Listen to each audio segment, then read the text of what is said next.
drink. While we just had our annual 4th of July celebration, and it was a great affair.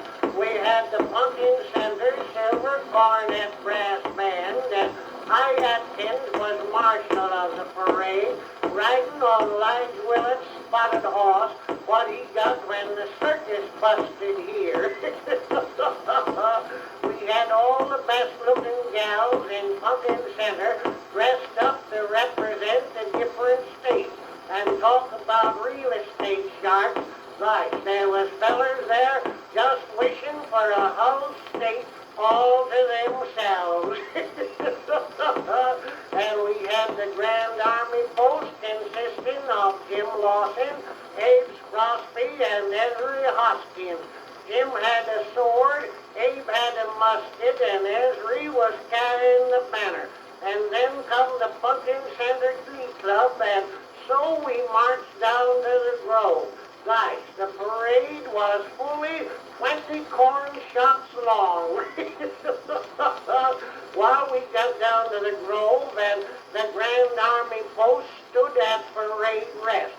Abe Crosby sitting on a stump, Ezra Hoskins leaning against a tree, and Jim Lawson trying to get his wooden leg between the running gear and the hub of a wagon so he could sit on it.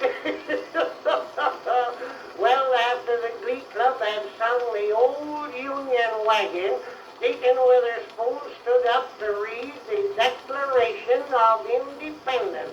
While the deacon said he had lost the book what had it in, but he could remember it, so he said, "Feller citizens, when in the course of human events it becomes necessary for one people to sever the bonds which have so long held them in hoc signo vinces," or in the words of Napoleon at the Battle of Bunker Hill, "Hic jacet non compass mentis tempus fugit." Then comes the immortal George Washington, and as Julius Caesar at the siege of Vicksburg, "Six tempus tyrannus e pluribus unum."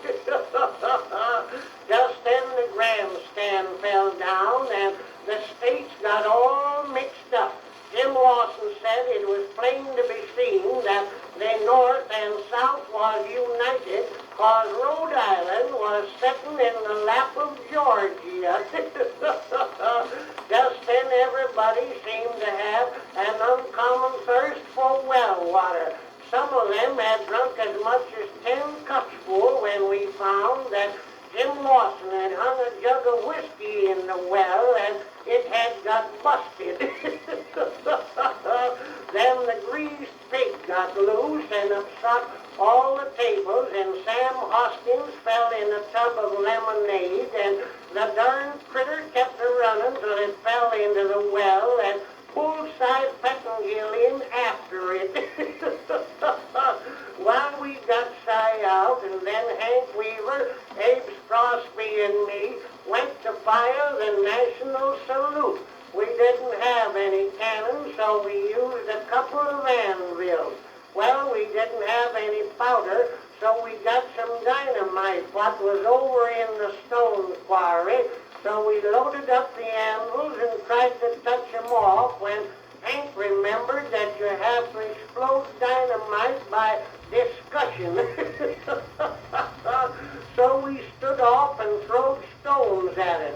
Well, that's about all I can remember now. Hank Weaver will be buried Sunday if we can keep him till then, but the weather's pretty hot.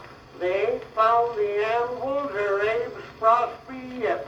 And Nancy says, thank the Lord, next year we are going to have a safe and sanitary